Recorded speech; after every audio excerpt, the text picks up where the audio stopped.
الحمدللہ رب العالمین والصلاة والسلام علی خاتم الانبیاء والمرسلین وعلی آلہ واصحابہ اجمعین ومن تبعہم بإحسان الی یوم الدین اما بعد۔ الحمدللہ ہمارا یہ کورس آخری مراحل میں ہے۔ اللہ نے ہمیں توفیق دی کہ ہم نے اس کورس کو پائے تکمیل تک پہنچایا۔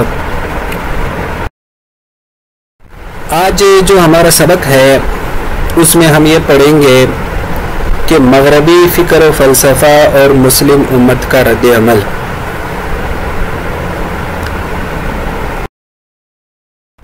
یہ ایک نئی بحث ہے۔ ماقبل میں تقریباً 16 اسباق میں آپ حضرات نے مغربی فکر و فلسفہ کا تعارف اور اس کے اہم تصورات اور اصطلاحات پڑھ لیے۔ اب ہم اس پر بحث کریں گے کہ مغربی فکر اور فلسفہ کے بارے میں مسلم امت کا کیا رد عمل آیا، یا کیا رد عمل ہو سکتا ہے، یا یوں کہو کہ کیا رد عمل آنا چاہیے۔ تو یہ پڑھنا اس لیے ضروری ہے تاکہ ہمیں یہ پتہ چلے کہ خود مسلم امت نے کیا تعامل کیا، کیا رویہ رکھا اس مغربی فکر کے ساتھ، اور ہمیں اندازہ ہو جائے کہ مسلم امت کے مستقبل کے لیے اور مغربی فکر و فلسفہ سے جان چھڑانے کے لیے کون سا رویہ زیادہ سودمند ہو سکتا ہے اور کون سا رویہ زیادہ کارآمد ہو سکتا ہے اور کس رویے میں نقصان ہے۔ تو یہ بہت اہم بحث ہے، تو اس لیے اب ہم اگلے اسباق میں اس پر بحث کریں گے۔ سب سے پہلے تو یہ سمجھنا چاہیے کہ مغربی تہذیب کے بارے میں ممکنہ طور پر 3 رد عمل سامنے ہیں، 3 رویے ہو سکتے ہیں۔ ایک نظریے کو ہم نے نام دیا نظریہ رد کلی کا، دوسرے نظریے کو ہم نے نام دیا نظریہ قبول کلی کا، اور تیسرا نظریہ ہے نظریہ مفاہمت و انتخاب اصلاح۔ تو ان تینوں نظریات کی ہم تشریح کریں گے، اور ان تینوں نظریات کی حمایت میں جو دلیل ہو سکتی ہے یا اس کی حمایت میں جو یعنی استدلال ہو سکتا ہے، تو اس پر بھی انشاءاللہ ہم بحث کریں گے۔ پہلا نظریہ ہے رد کلی کا۔ تو مغربی فکر و فلسفہ کے بارے میں پہلا رد عمل یہ آیا ہے کہ مغربی فکر و فلسفہ کو کلی طور پر رد کیا جائے۔ یہ نظریہ عمومی طور پر جو ایک ہمارا کٹر مذہبی طبقہ ہے اور بعض ایسے جدید تعلیم یافتہ حضرات جنہوں نے مغربی تہذیب اور مغربی فکر و فلسفہ کو پڑھا، تو پڑھنے کے بعد ان کی رائے یہی بنی۔ مثلا پاکستان میں اگر ہم اس کی مثال دے سکتے ہیں تو ڈاکٹر جاوید اکبر انصاری، محمد دین جوہر صاحب اور احمد جاوید صاحب، یہ بڑے معروف اہل علم ہیں، اور ان حضرات نے مغربیت پہ، جدیدیت پہ، جدید فکر و فلسفے پہ بڑا کام کیا ہے۔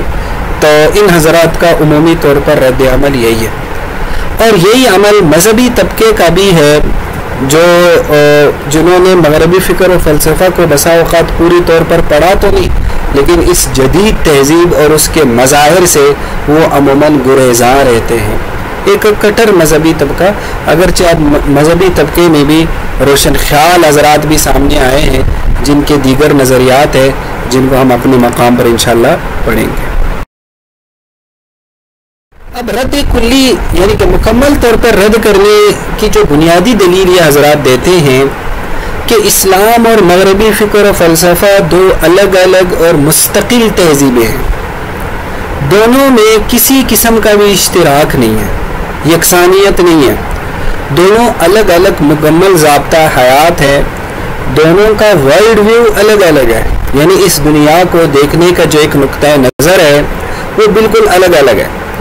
لہٰذا اگر ہم مغربی تہذیب کو قبول کریں گے یا اس سے مفاہمت کریں گے تو اس کا مطلب یہ ہوگا کہ ہم اپنے بعض اساسی افکار سے دستبردار ہو جائیں۔ ظاہر ہے قبول کرنے کی صورت میں یا تو مغربی تہذیب کے کچھ حصے ختم کرنا پڑیں گے یا اسلام کے کچھ حصے ختم کرنا پڑیں گے، ورنہ تو اسلام اور مغربی تہذیب اپنے اپنے مفاہیم کے ہوتے ہوئے یہ ایک دوسرے کے ساتھ مل نہیں سکتے۔ اس کی وجہ یہ ہے کہ یہ حضرات کہتے ہیں کہ اسلامی اور مغربی فکر کی بعض اساسیات بالکل جدا جدا ہے. تو ہم نے ان میں سے کچھ اساسیات آپ کے سامنے رکھی ہیں جس سے یہ سامنے آتا ہے کہ یہ دونوں بالکل مشرق اور مغرب جیسے بعد کے حامل ہیں. ان میں اتنا بڑا فرق ہے اور اتنا بڑا گیپ ہے.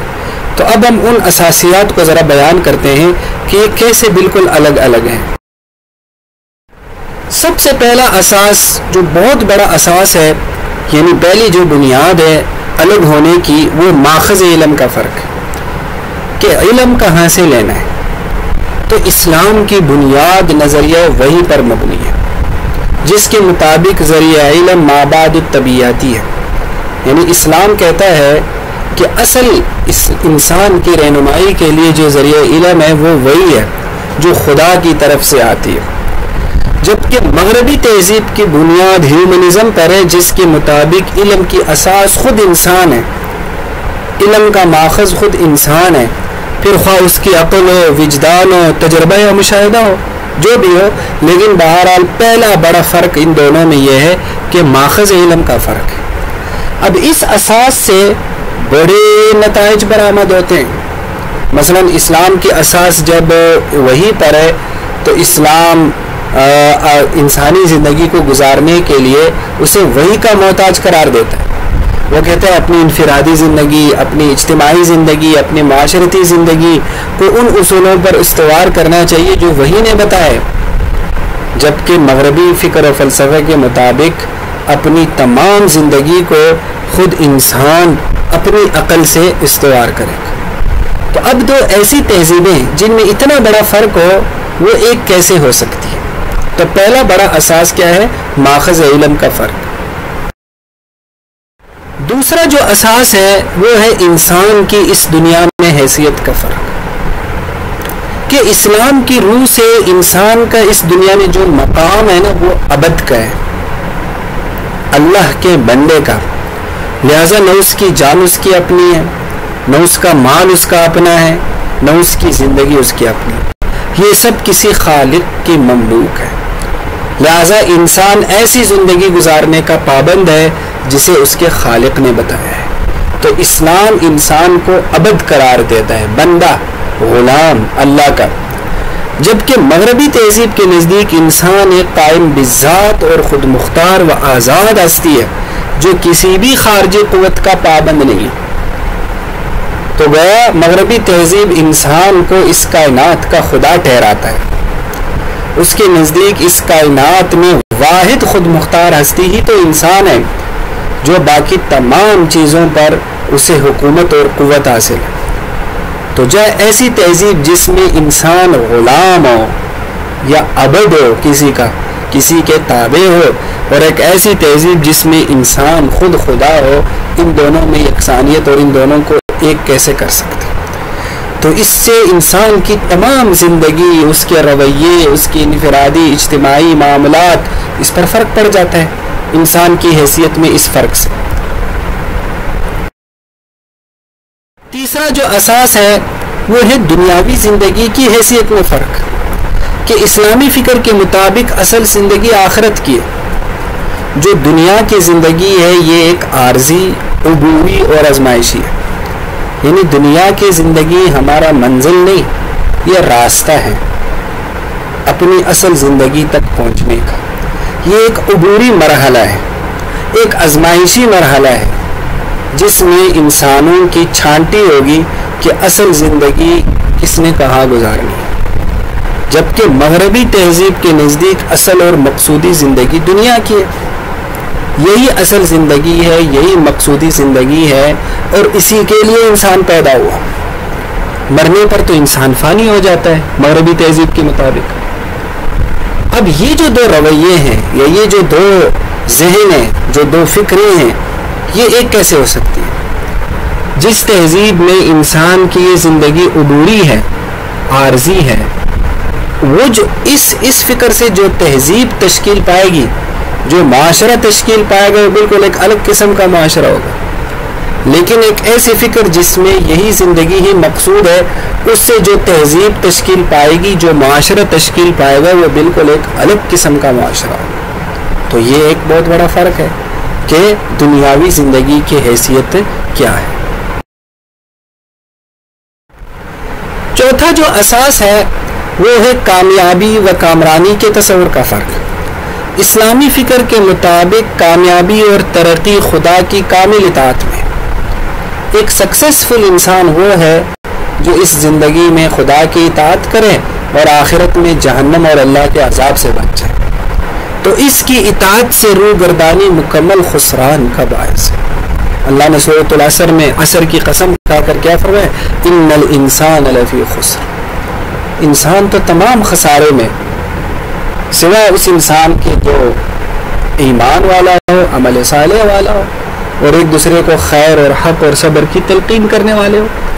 تو یہ کامیابی کا، سکسیس کا الگ تصور ہے اسلامی فکر میں، جبکہ مغربی فکر و فلسفہ میں کامیابی و کامرانی انسان کی زیادہ سے زیادہ خواہشات کی تکمیل میں۔ اب زیادہ سے زیادہ خواہشات کیسے تکمیل پائیں گے؟ وہ ہے خواہشات سرمایہ کی بڑھوتری اور مکمل آزادی میں۔ لہٰذا جو انسان جتنا سرمایہ اکٹھا کر سکتا ہے وہ کر لے، اور جتنی خواہشات پوری کر سکتا ہے وہ پوری کر لے۔ تو گویا کہ مغربی تہذیب کے نزدیک کامیاب انسان وہ ہے جو اپنی زندگی میں جتنا وہ سوچ سکتا ہے نا، جو خواہش وہ پوری کر سکے۔ اگر ایک انسان نے 100 خواہشات پوری کی، دوسرے نے صرف 50 پوری کر سکا، تو مغربی تہذیب کے نزدیک وہ 100 والا زیادہ کامیاب ہے۔ اور ظاہر خواہش پوری کرنے کے لیے مادہ چاہیے، وسائل چاہیے، سرمایہ چاہیے۔ اس لیے مغربی تہذیب کے نزدیک جو سرمایہ ہے، جو یعنی دولت ہے، وہ مقصود ٹھہر جاتا ہے، اور جب وہ مقصود ٹھہر جاتا ہے تو اس کے کمانے کے لیے جو بھی طریقہ اختیار کیا جا سکتا ہے اسے اختیار کیا جاتا ہے، چاہے جو بھی طریقہ ہو۔ تو اس لیے انسان میں دولت کی حرص، ہوس اور ایک ایسی لامتناہی طلب پیدا کی جاتی ہے جو کسی مرحلے پر بھی نہیں رکتی۔ ایک عام غریب آدمی جتنا دولت کے لیے محنت کرتا ہے، اس مغربی تہذیب میں دنیا کا امیر ترین آدمی بھی اتنی ہی محنت کرتا ہے، خواہ اس کی دولت خربوں میں ہو، کیونکہ اس کے نزدیک یہ خرب بھی تھوڑے ہیں اپنی خواہشات کو اسے زیادہ سے زیادہ پورا کرنے کے لیے۔ تو گویا کہ اس میں سرمایہ مقصود ٹھہر جاتا ہے اور وہ ضامن ٹھہرتا ہے کامیابی کا۔ پانچواں جو بڑا اساس میں فرق ہے وہ کائنات کے بارے میں نظریے کا فرق ہے۔ اسلامی تہذیب کے مطابق یہ کائنات ایک مخلوق ہے اور ایک ماہر ثانی کے قدرت خلق کا نتیجہ ہے، جبکہ مغربی تہذیب کے نزدیک یہ کائنات خود بخود مادے اور زمانے کی گردش سے وجود میں آئی ہے اور چند نیچرل لاز پر کھڑی ہے۔ تو اس سے بڑا فرق پڑ جاتا ہے اسلامی اور مغربی تہذیب میں۔ تو کائنات کے بارے میں یہ جو فرق ہے، اس فرق سے بھی بہت سارے یعنی فکر میں، زندگی میں بہت سارے فروق نکل آتے ہیں۔ تو یہ 5 اساسی فروق ہیں۔ فروق تو اور بہت سارے ہیں، لیکن کچھ ایسے ہم نے بنیادی فروق چنے ہیں جن سے ان دونوں کی تہذیبوں میں ایک بڑا ڈفرینس ہو جاتا ہے، بہت بڑا فرق ہو جاتا ہے، جس کو ملانا ناممکن سا ہو جاتا ہے۔ یہ ان حضرات کا خیال ہے۔ تو اساسی نظریات میں فرق کا نتیجہ، تو وہ کہتے ہیں کہ یہ جو اسلامی اور مغربی تہذیب کے اساسی نظریات و افکار میں فرق ہے، اس کی وجہ سے دونوں بالکل ایک دوسرے سے الگ الگ تہذیبیں بن جاتی ہیں۔ دونوں کو قریب کرنا یا دونوں کو ملانا گویا کسی ایک کی اساسیات کا انکار اور تبدیلی ہے۔ یا تو مغرب میں تبدیلی کریں گے، اس کی اساسیات کا انکار کریں گے، پھر وہ اسلام سے آمانگ ہو سکتا ہے، یا اسلامی تہذیب میں اور اسلام کی اساسیات میں تبدیلی کریں گے، پھر وہ مغرب سے آمانگ ہو سکتا ہے، ورنہ دونوں کو اپنے اپنے مقام پر رکھتے ہوئے ایک کرنا ناممکن۔ تو یہ ان حضرات کی لمبی چوڑی تحریروں کا خلاصہ ہے، جو یعنی ہم نے کوشش کی ہے کہ آپ کے سامنے پیش کریں کہ اسلام اور مغرب ایک دوسرے کے قریب کیوں نہیں ہو سکتے۔ تو ان حضرات کے یہ دلائل اور یہ نقطہ نظر ہے۔ اب یہ جو رد کلی کے قائلین ہیں، ان کے نزدیک اس دنیا میں مسلم امت کے زوال کی بنیادی وجہ مغربی تہذیب و تمدن سے آمانگی کی کوشش ہے۔ ان کے نزدیک یہ جو اسلام اور مغرب کو قریب کیا جا رہا ہے، اس سے خود ہمارے تصورات دھندلا ہو گئے، جو اسلامی اساسیات ہیں نا ان کے مفاہیم میں فرق آ گیا اور ہم اصل اسلام سے دور ہوتے جا رہے ہیں. لہٰذا ان کے نزدیک اس دنیا کی اثر و نو تشکیل ہوگی جو خالص اسلامی تصورات پر مبنی ہوگی. اور یہ جو قائلین ہیں ان میں سے بعض زیادہ تشدد کر کے یہ کہتے ہیں کہ جو مغربی فکر و فلسفہ کے مظاہر ہیں یعنی اس کی جو علامتیں ہیں یا اس سے جو نکلنے والے ادارے ہیں جیسے ٹیکنالوجی ہے یا جس طرح بعض ادارے ہیں جیسے بینکنگ ہے, جمہوریت ہے, یا اس دنیا کو چلانے کے جتنے بھی ادارے مغرب نے کریٹ کیے ہیں, تو ان حضرات کے نزدیک ان جیسی چیزوں کی بھی اسلامائزیشن نہیں ہو سکتی, ان کو بھی اسلام سے آمانگ نہیں کیا جا سکتا, کیونکہ یہ حضرات کہتے ہیں کہ یہ ادارے بھی تو اسی فلسفے پہ کھڑے ہیں جو مغرب کا فلسفہ ہے. تو جب وہ فلسفہ اسلام سے آمانگ نہیں ہو سکتا تو اس فلسفے سے جو ادارہ نکلا ہے یا اس فلسفے کی بنیاد پر جو ادارہ کھڑا کیا گیا ہے وہ اسلام سے آمانگ کیسے ہو سکتا ہے؟ تو اس لیے یہ حضرات ہر ایسے اسلامائزیشن کی فکر کی مخالفت کرتے ہیں جو مغربی ادارے کو اسلام سے آمانگ کرنے پر مبنی ہے. اس لیے آپ دیکھیں گے یہ لوگ اسلامک بینکنگ پر بڑے پیمانے پر تنقیدات کرتے ہیں, اور اسی طرح یہ لوگ جمہوریت یا اسلامی جمہوریت کا جو ایک ترکیب سامنے آتی ہے تو یہ اسلامی جمہوریت کی اس ترکیب پر بھی اعتراض کرتے ہیں. تو ان حضرات کے نزدیک یہ چیزیں جو ہے نا یہ قابل اعتراض ہیں, اور ان میں سے بعض حضرات مزید آگے بڑھ کر ٹیکنالوجی کے استعمال کو بھی مغربیت سمجھتے ہیں. لہذا ان کے نزدیک کمپیوٹر, موبائل یا جو مغرب میں جو بھی ٹیکنالوجی کی ہے, جو ایجاد کی ہے, اس سے بھی اپنے آپ کو بچانا ہے. تو ان میں اس طرح انہیں مختلف درجہ بندیاں ہیں ان حضرات میں بھی. بہرحال ان کا بنیادی نقطہ نظر یہی ہے کہ مغربیت سے جتنا دور ہوں گے اتنا ہی ہم اسلام کے قریب ہیں, جتنا ہم اسلام اور مغرب کو قریب کرنے کی کوشش کریں گے اتنا ہی ہم اسلام کو ذرا توڑ مروڑ کر پیش کریں گے. تو یہ پہلا نظریہ ہو گیا رد کلی کے قائلین کا, اور ان کی جو استدلال کی جو بنیادیں ہیں وہ آپ کے سامنے پیش کی. تو ہم یہاں چونکہ صرف پڑھا رہے ہیں اس لیے ہم کوئی یعنی علل اعلان کوئی خاص نقطۂ نظر پیش نہیں کر رہے, لیکن بہرحال جب یہ 3 نقطۂ نظر آپ کے سامنے آ جائیں گے تو آپ کو بھی تھوڑا سا اندازہ ہو جائے گا کہ ان نقطۂ نظر میں مسلم امت کے مستقبل کے لیے کون سا نقطۂ نظر زیادہ مفید ہے اور کون سا مفید نہیں ہے. تو آج کا سبق یہاں تک ہوا, باقی انشاءاللہ ہم کل پڑھیں گے. وآخر دعوانا ان الحمد للہ رب العالمین.